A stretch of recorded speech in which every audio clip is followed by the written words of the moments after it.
చంద్రబాబు గారి అరెస్ట్ సందర్భంగా 200 మందికి పైగా ప్రాణాలు కోల్పోయారన్నటువంటి తెలుగుదేశం పార్టీకి సంబంధించినటువంటి అంచనా ప్రకారం ఆయా కుటుంబాల్ని పరామర్శించే బాధ్యత మొదట తాను తీసుకుంటానన్నారు బాలకృష్ణ. అయితే తన సతీమణికి అప్పజెప్పారు చంద్రబాబు.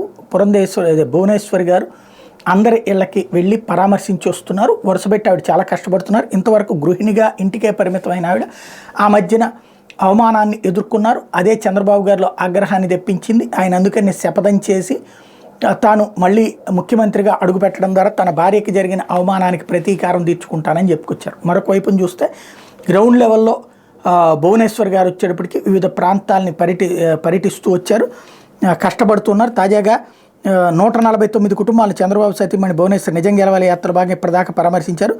బాధిత కుటుంబాలకు సంబంధించి ఒక్కొక్కరికి 3 లక్షల రూపాయల చొప్పున ఆర్థిక సాయం చేస్తున్నారు. మొత్తం 206 మంది చనిపోయారన్నటువంటిది వాళ్ళ లెక్క. 66 అసెంబ్లీ నియోజకవర్గాలు ఇప్పటికీ 6092 కిలోమీటర్ల ప్రాంతాలు పర్యటించారు ఆవిడ. ఎక్కడికక్కడ మహిళలు, గిరిజనులు, విద్యార్థులు, చేనేతలతో ప్రత్యేకంగా సమావేశాలు కూడా అయ్యారు. ఒక వారం రోజుల పాటు రెస్ట్ ఇచ్చి మళ్ళీ ఈ నెల 17వ తారీఖున యాత్ర పునఃప్రారంభించబోతున్నారు.